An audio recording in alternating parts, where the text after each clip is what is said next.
kita memulai untuk memuji Tuhan, semua anak-anak ambil sikap berdoa dulu. Kita berdoa kepada Tuhan.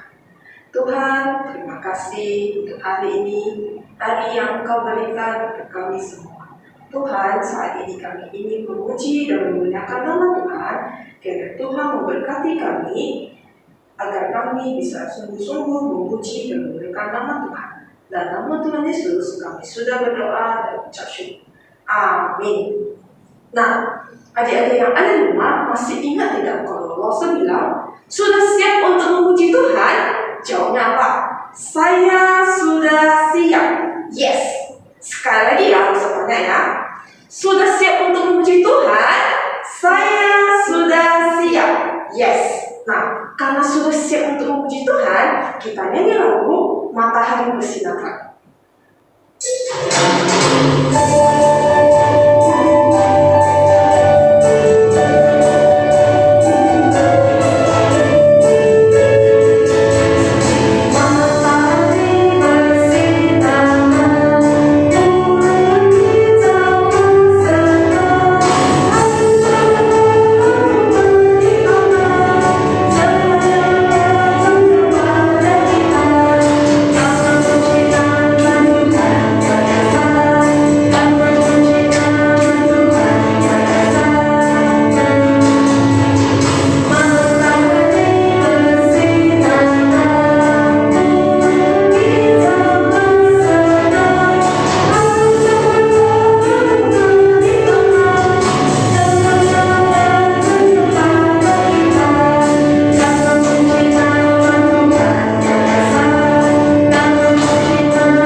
Sudah penuh dengan nyanyian kita dari lagu Hatiku Penuh Nyanyian, kita buat gerakannya.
kita mendengarkan firman Tuhan, mari terlebih dahulu kita datang ke hadapan Tuhan, kita mohon pimpinan Tuhan agar kita diberi kekuatan, diberi konsentrasi yang baik untuk mendengarkan firman Tuhan pada hari ini. Oke, anak-anak semuanya, mari kita bersatu dalam doa. Tuhan Yesus yang baik, terima kasih untuk kesempatan yang indah pada pagi hari ini. Kami boleh bangun di cuaca yang cerah, di pagi yang cerah, di pagi yang indah ini. Itu semua karena anugerah dan kebaikan Tuhan dalam kehidupan kami. Tuhan, saat ini kami mau mendengarkan firman-Mu. Buka hati, pikiran kami, buka telinga kami agar kami boleh mendengarkan firman-Mu. Kami boleh menerima firman-Mu, kami juga boleh melakukannya dalam kehidupan kami sehari-hari. Terima kasih Tuhan Yesus, kami berdoa hanya di dalam nama Yesus Kristus, Juru Selamat kami yang hidup. Amin. Nah, adik-adik, kita semua tahu ya, lagu Di Dalam Dunia Ada Dua Jalan. Ayo kita sama-sama nyanyikan dulu ya. Di dalam dunia ada dua jalan, lebar dan sempit, mana kau pilih? Yang lebar api, jiwamu mati, tapi yang sempit, hidup berglori. Nah, adik-adik, kalau kita sedang berjalan di suatu jalan, tentu saja kita lebih memilih jalan besar daripada jalan yang sempit, karena kita merasa jalan yang besar itu lebih luas, ya. Kita tidak usah macet-macetan, ya kan? Nah, seperti pujian yang tadi kita nyanyikan, belum tentu jalan yang besar itu jalannya bagus, ya kan? Nah, jalan menuju kepada Tuhan, menuju kepada surga, ternyata itu tidak mudah, sempit. Kita harus melewati berbagai banyak rintangan. Nah, hari ini semua juga mau minta anak-anak untuk memilih. Lihat gambar yang ada ini. Ada apa ini? Makanan. Dua makanan yang enak. Nah, dua makanan ini semua juga sangat suka. Tetapi kalau semua minta adik-adik untuk memilih, adik-adik pilih yang mana? Es krim atau buah? Ayo, mana pilihan adik-adik semua? Wah, pasti kebanyakan adik-adik pilih es krim. Kenapa? Es krim itu manis, dingin. Wah, waktu dimakan sangat menyegarkan. Bagaimana dengan buah? Buah kadang ada yang asam, atau mungkin ada beberapa anak-anak yang tidak suka rasa buahnya. Nah, es krim boleh dimakan tidak? Tentu saja boleh. Tetapi waktu kita memakannya, kita harus melihat situasi dan kondisi. Nah, terutama belakangan ini sering sekali turun hujan. Nah, saat turun hujan cuaca cukup dingin. Nah, kalau bisa sementara jangan mengkonsumsi es krim, ya, karena itu tidak baik untuk kesehatan, akan membuat kita sakit, batuk, dan lain-lain sebagainya. Nah, saat cuaca seperti ini, apa yang harus kita makan? Tentu saja makan buah, karena buah mengandung banyak sekali vitamin yang berguna untuk tubuh kita, membuat tubuh kita kuat dan sehat. Nah, hari ini kita juga mau sama-sama mendengarkan cerita tentang Tuhan Yesus juga diminta untuk memilih oleh siapa? Oleh iblis loh. Nah, apa yang Yesus pilih? Mari kita dengarkan sama-sama, oke? Nah, cerita kita pada hari ini diambil dari Matius pasal 4 ayat 1 sampai 11. Ada juga terdapat di kitab Markus pasal 1 ayat 12 sampai 13, dan juga ada di kitab Lukas pasal 4 ayat 1 sampai 13. Jadi adik-adik boleh baca di Alkitab adik-adik masing-masing. Jadi kalau tidak, ya, bagi yang tidak mempunyai Alkitab, adik-adik juga boleh mendownload aplikasi Alkitab dalam di handphone adik-adik. Jadi adik-adik juga boleh membacanya di handphone adik-adik. Oke. Nah, suatu hari Tuhan Yesus dibawa oleh Roh ke padang gurun untuk dicobai oleh iblis. Ya, iblis itu suka mencobai orang, mencobai setiap orang. Pada saat itu Tuhan Yesus berpuasa. Apa arti puasa? Puasa artinya tidak makan, tidak minum. Nah, Tuhan Yesus berpuasa selama 40 hari. Wah, bayangin ya, 40 hari Tuhan Yesus berpuasa dan tidak makan, tidak minum. Bisa tidak kalau kita seperti Tuhan Yesus? Wah, tentu saja tidak bisa. Kadang semu berpuasa, tidak makan aja 1 hari, waduh, udah terasa sangat lapar sekali. Ya, apalagi ini Tuhan Yesus tidak makan, tidak minum selama 40 hari, 40 malam. Ya, dia berpuasa bukan di rumah. Kalau di rumah kita berpuasa masih bisa tidur, tetapi Tuhan Yesus berpuasa di mana? Di padang gurun. Kalian tahu kan padang gurun? Nah, padang gurun itu adalah tempat yang sangat panas kalau siang hari. Nah, kalau malam hari itu bisa dingin sekali. Wah, begitu susah sekali, begitu tidak nyamannya tempat tersebut. Ya, berpuasa 40 hari 40 malam, tentu saja Tuhan Yesus merasa sudah sangat lapar dan juga badannya tentu saja lemas, ya kan? Karena tidak ada makanan yang masuk ke dalam tubuhnya. Nah, iblis datang kepada Yesus. Dia mau menggoda Yesus. Dia mau mencobai Tuhan Yesus. Apa yang dia katakan kepada Yesus? Hai Yesus, kamu lapar kan? Kalau kamu lapar, ini di sini banyak sekali batu-batu. Ubah saja batu ini menjadi roti. Bukankah kamu lapar? Kamu tinggal mengubah batu ini menjadi roti dan kamu bisa makan sampai kenyang. Tapi apa kata Yesus kepadanya? Tuhan Yesus tidak mau mendengarkan perintah iblis. Tuhan Yesus menjawabnya, manusia tidak hidup dari roti saja, tetapi juga dari firman Allah. Mendengar itu, iblis tidak menyerah lagi. Iblis membawa Tuhan Yesus pergi ke atas bait suci, ya, ke tempat yang sangat tinggi. Nah, dia mengatakan kepada Tuhan Yesus, Yesus, kamu lompat saja ke bawah. Kalau kamu lompat ke bawah, pasti ada malaikat datang yang akan menangkapmu, akan menolongmu. Ayo, apa yang Tuhan Yesus jawab? Yesus mau tidak? Tidak. Tuhan Yesus tidak mau mendengarkan si iblis. Ya, Tuhan Yesus menjawab.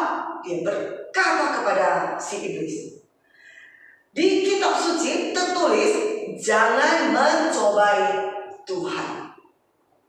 Ya, kita tidak boleh mencobai Tuhan. Kemudian, apa yang iblis lakukan?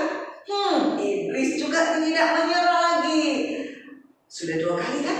Mungkin saja ketiga kali Tuhan Yesus mau mendengarkan iblis. Si iblis kemudian membawa Tuhan Yesus ke sebuah gunung yang sangat tinggi. Wah, apa yang dia lakukan?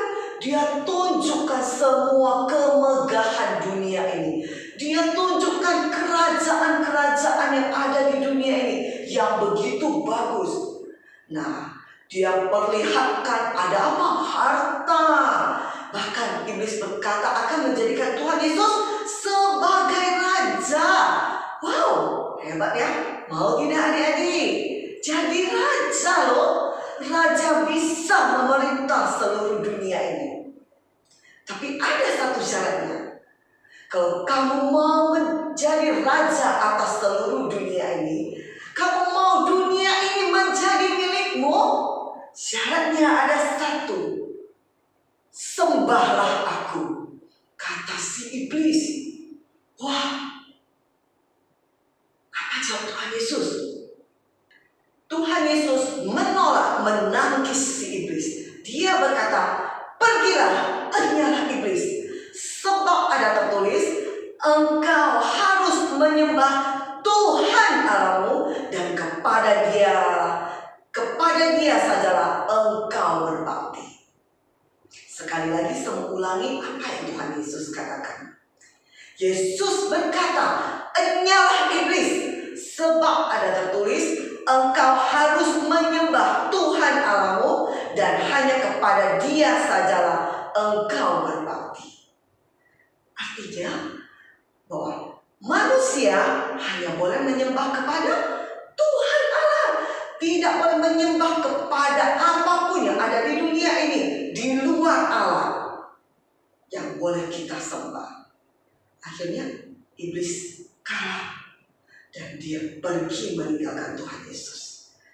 Tidak lama kemudian malaikat datang dan mereka melayani Tuhan Yesus. Tuhan Yesus memilih yang terbaik. Tuhan Yesus memilih untuk setia kepada Bapa yang di surga. Saat itu Tuhan Yesus adalah manusia.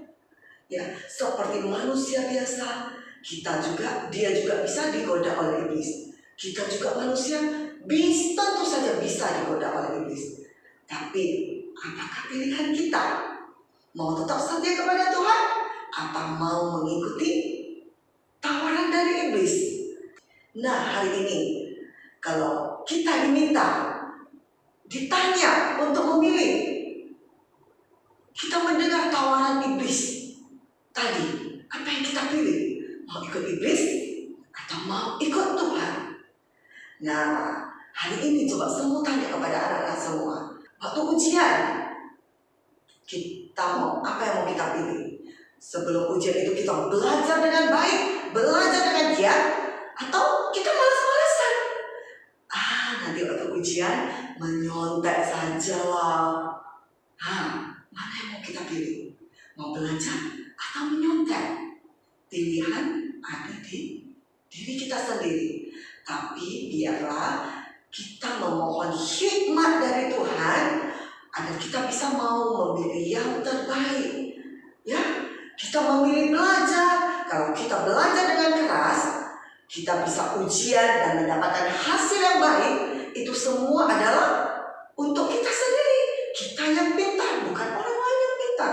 Tapi kalau kita menyontek, kita sudah mengikuti bujukan dari iblis. Kita malas belajar, kita menyontek. Kalau seandainya kita dapat nilai yang bagus, itu bukan hasil usaha kita sendiri. Nah, kalau suatu hari ditanya Lause, ternyata kita tidak bisa. Karena pada waktu ujian, kita menyontek. Kita bukan belajar dengan sungguh-sungguh. Akhirnya siapa yang rugi? Tentu saja diri kita sendiri yang rugi. Tuhan Yesus memilih yang terbaik. Dia memilih untuk patuh kepada Allah Bapa di surga. Biar kita boleh belajar seperti Tuhan Yesus. Kita mau dengar firman Tuhan, melakukan firman Tuhan. Kita tidak mau menjadi sahabat iblis.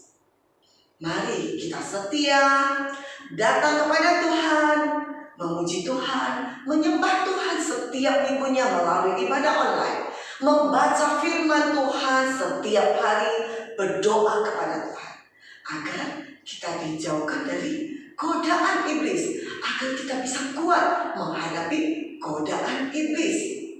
Nah, nats Alkitab kita pada hari ini diambil dari Lukas pasal 4 ayat 12. Yesus menjawabnya, katanya, ada firman, jangan engkau mencobai Tuhan Allahmu. Ya, jangan kita mencobai Tuhan Allah kita. Tuhan Allah kita sudah begitu mengasihi kita. Mari kita belajar memilih yang terbaik, memilih untuk patuh kepada Tuhan. Amin, adik-adik semuanya.